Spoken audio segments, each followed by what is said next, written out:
Michael Figured, Conversations.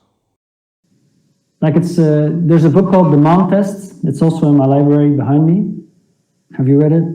No, but you talked to me about it before. That's how you get feedback. And even still, if you have a true innovation, people won't understand it and tell you it's a terrible idea. Yeah. Me telling you I think it's a terrible idea, doesn't mean anything. Because you will have 98 people telling you it's a bad idea, and then you have one or two people that will say like, "Oh, I'm going to build this with you," and then you're off to the game. So I think there's two ways of looking at it. Like I read somewhere, like if one person tells you you're doing it wrong, then you shouldn't believe it. But if 10 people tell you you're doing it wrong, then maybe it's time to kind of reevaluate what it is they are saying that you're doing wrong. But then again, as you just said, innovations or some ideas are just not liked or comprehended by anyone until they are actually executed. And then they become a success. So, You're taking the more difficult route, right? Same as we did with our chatbots. So you're inventing a new water that looks like water, tastes like water, but has completely different ingredients. This is not something people, are looking for. Nobody goes into the stores today and starts looking for water that isn't water, right? So you're selling something people today don't know they might have the need for, which is way harder if you would tell me like, I'm gonna, make nice cocktails and give them a nice branding, and I want to be, an online cocktail seller. The chances of starting a business as an online cocktail seller are pretty big. If you want to do that, all you have to do is find the design of the bottle, get a nice logo, start your marketing, and you can start selling.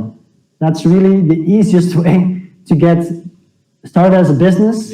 Is look at what are people buying and then sell what people are buying, because you know that there's a need for that product.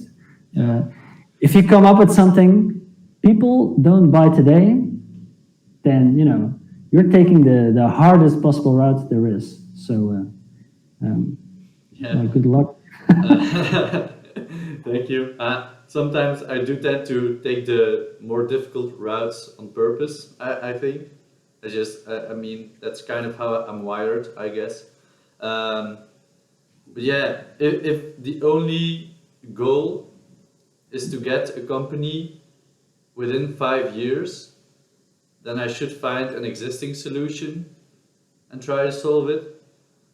That's definitely true, I think. But if you're going for the passion and the perseverance and the motivation to do it, then maybe it doesn't really matter if it's an existing problem that needs a solution, or if you're just making something because you are convinced that it's a good thing. Yeah, of course. I mean, the problem I have is that I'm not very attracted to existing business models. So I try to invent new stuff. I actually wish I would be that's why I spend a lot of time looking at what are the things I can do, that could be easy in the sense that it's just like opening, a restaurant. If you open a restaurant, people will come and eat at your restaurant. That's simple. And then you just have to be really good at it. But I don't care to open a restaurant. I only care about new stuff that makes me enthusiastic. So I was hoping you would also dream of if you're a YouTuber, it's also an existing need, right? So I think you being a YouTuber, that's just you have people looking for consuming content.